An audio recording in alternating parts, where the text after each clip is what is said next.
This is Real Estate This Week with Stephen Gasque. 17 years on air and online, helping you succeed in buying, selling, and investing in property. The best real estate strategies out there, just for you. Welcome to Real Estate This Week. Hi again, I'm Stephen Gasque, and I'm so glad you're here as we look at one of the most challenging parts of real estate, selling one house and buying another at the same time. What comes first, selling or buying? And how do you figure out what to do and when to do it? Great questions that our next guest can answer because she helps clients do it all the time. Joining us now is Pat Vredevoogd Combs, the past president of the National Association of Realtors and the past president of the Michigan Realtors as well. Pat is with five-star real estate leaders in Rockford and Traverse City, Michigan, and she's been helping her clients buy and sell properties for more than 50 years. Pat, welcome to Real Estate This Week. Thank you. I'm really glad to be here. I am so glad you're with us. So tell me, how's business in Michigan? Well, I think business is going really well. We're just beginning our spring market. So the sun's shining and it's warming up, and therefore houses are selling and people are putting them on the market. Oh, well, that's great to know. And so, Pat, I've done a lot of shows about buying homes and a lot of shows about selling homes. But there's one big scenario that I've sort of neglected, and that is people who are selling one house and immediately buying another. And I'd like to ask you about that, beginning with the big question: what comes first, listing your house or house hunting for your next place? Well, that's a good question because I think most everybody wants to know that answer. And I think that the whole scenario stems around the conundrum. Do you want to own two houses or do you want to be homeless and own none? So I think what we have to look at is, first of all, make a plan. And that means you sit down with your realtor and you get a really honest opinion of what your house is worth, because you're going to need to know how much you're going to walk away with at the end of a sale, so that when you're looking at purchasing and you sit down with your lender, you'll know what price range you can look at as far as buying a house. So number one, first thing to do is make a plan. And that means finding a realtor that you trust, who knows the market and understands what you're doing. And then also working with a trusted lender, because there's some really wonderful programs out there that can help you buy before you sell. So number one is make a plan. Yeah, number two is get your house ready to sell. So your realtor, and when you're making your plan, can also include a lot of that good information. Maybe bring in a stager, maybe bring in a decorator, but get your house ready to sell so that when you do put it on the market, you'll get the most you can for it. Pat, this makes perfect sense, because if you sort of compare it to buying a car, right?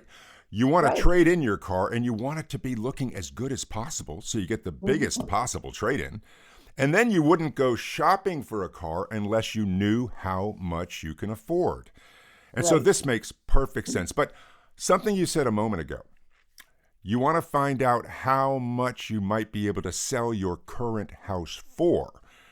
And I imagine after that huge run-up in equity in the past few years, that's usually a pretty good conversation to have with people. It is. But we have to remember that if you're selling in a seller's market, you're also buying in a seller's market. And if you're selling in a buyer's market where you're not going to get quite as much, you're going to be buying in a buyer's market where you're going to be able to get a little bit better deal. So each market has its pluses and minuses, and that's why you need a realtor to come in and help you know what kind of market you're in. Are you going to be able to sell high and buy low, not if it's a seller's market. So understanding the marketplace is really good too. And that's where when you first sit down and make your plan, that's when you discuss that. Now, Pat, earlier you said that you have to make a choice between whether you want to own two homes simultaneously, meaning you still have your existing home, but you buy your next one, Mhm. and then you sell your existing home, or do you want to be homeless for a while, which is sell your current home fast and then find your next place? What happens most often, and do you have any advice on which is a better option? Yes, I think that stress is something we have to think about. And owning two homes is fairly stressful, especially if it's in the long run. Owning none is very stressful.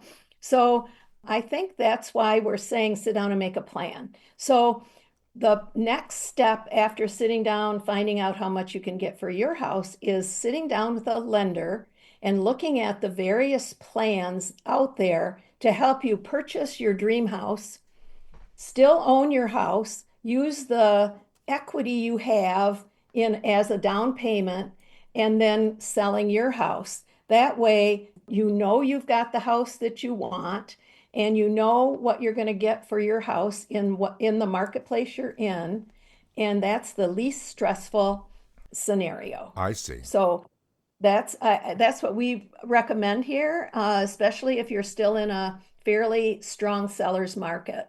That's what we're finding works really well with most of our clients.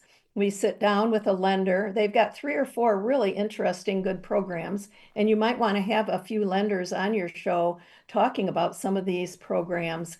Sometimes you just get a equity loan from the house that you're in and can go ahead and purchase a new house with that. And then as soon as your house sells, you pay it off. So there's just a lot of really stressless and interesting programs out there that will help you do that. Now, Pat, using your home equity to put a down payment and buy your next house, that's a great idea. And then paying it off when you sell your main place. Right. But do we still see the old fashioned bridge loans Yes. where you Yeah. just get both? You Oh, have yeah. both houses? Oh, definitely. Bridge loans, there's something called an equity first loan. They've got some really creative loans out there that are really legitimate, that some lenders really can help you with. That's why I'm saying when you sit down with this plan, you should know before you either buy something or before you put your house on the market what that plan is. Because then you can go ahead, find exactly what you want as far as a house, and then feel confident that you can put yours on the market and sell it. And the other scenario that you mentioned at the beginning of our conversation was, or you can decide to be homeless, Yes. which of course would mean that you sell your house and it's gone Yep. and you don't have your next one yet, which Right. just tells me you might live in a hotel and you might get room service. That's possible. Or you could take a cruise for a while.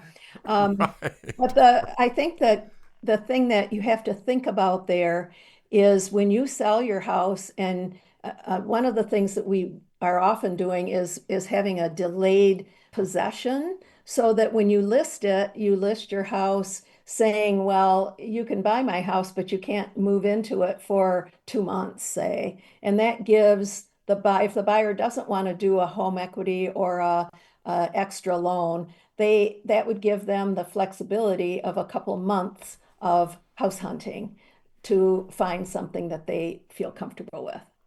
Oh, and that's a great strategy, especially in a seller's market, Right. because so many buyers would want that house. Many times they would be fine with just waiting a couple of months before they move in. Exactly. So often we will do that if our clients are not comfortable with some of the other home equity products.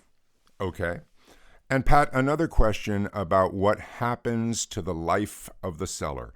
Say that they do put their house on the market and, it's starting to generate some interest. Are they also looking at homes at the same time, or do they put that off? Well, everybody's different. We find that most people are looking way, way, way before they even call us. They're on the internet, and they're nosing around and looking where they should go or where they want to go. So I think it's pretty simultaneous.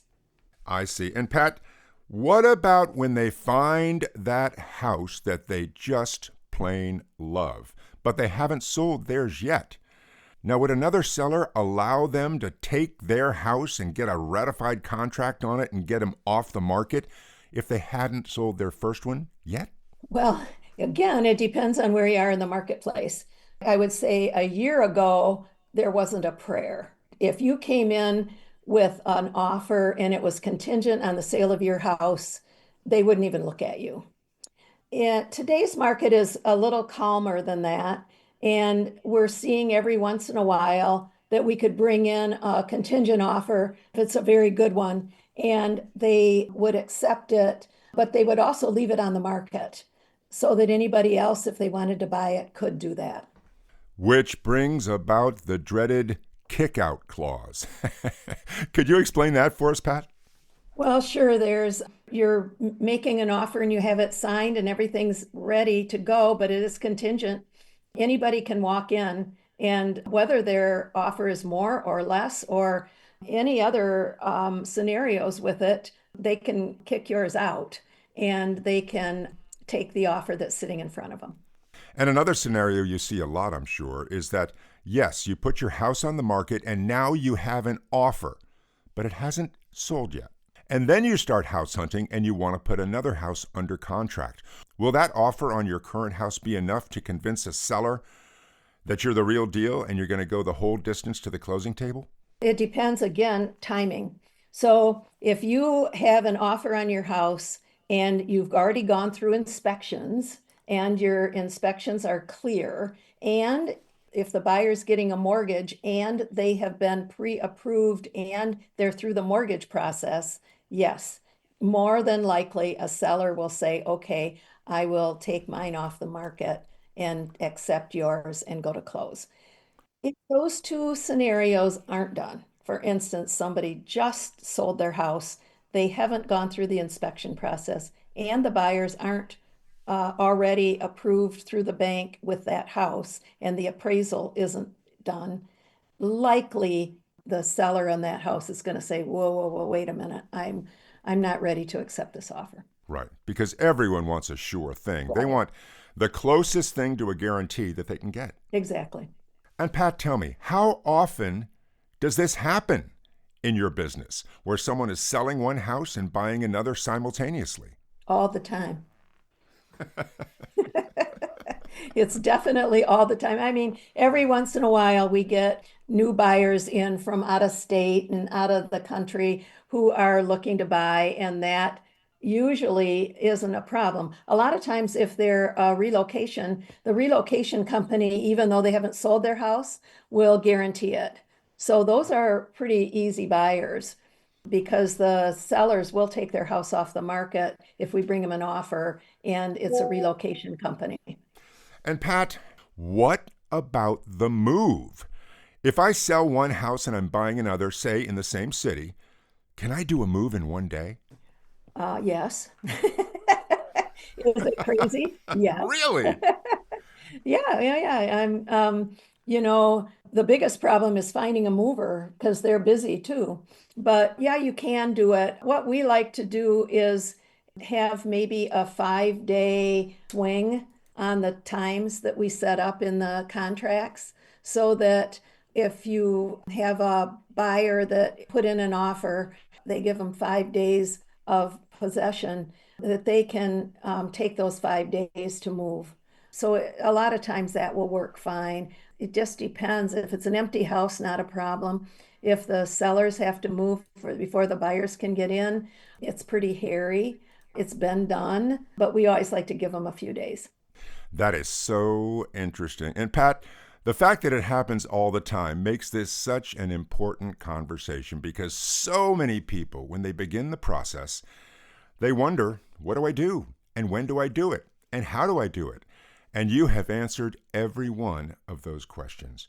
Great. Well, they often will do it backwards. So it's really good to have a plan, have your plan first. But the lure of the internet has gotten people a little crazy, and they're online looking for things and wishful thinking before they even know what they can do. So my recommendation is get yourself a realtor you trust, sit down with that realtor, put a plan together, and then dream on the internet.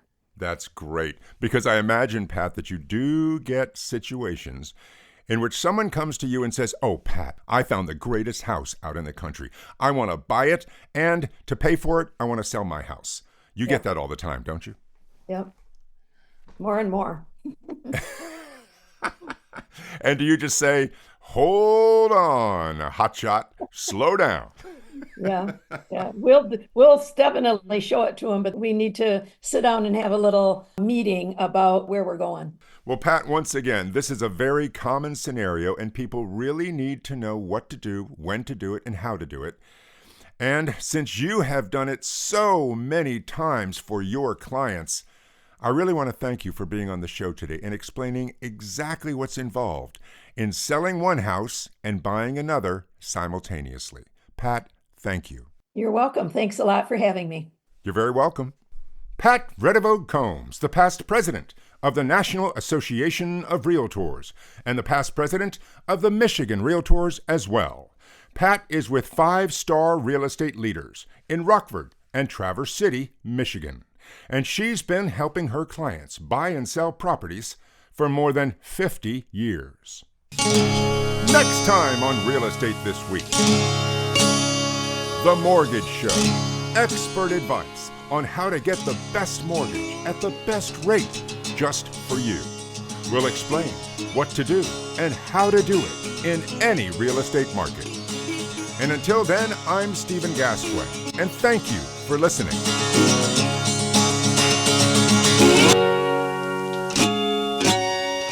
A brand new episode of Real Estate This Week with Stephen Gasque drops every weekend, everywhere. And you're invited to listen, subscribe, and follow us. Just look for Real Estate This Week with Stephen Gasque. The best real estate strategies out there, just for you.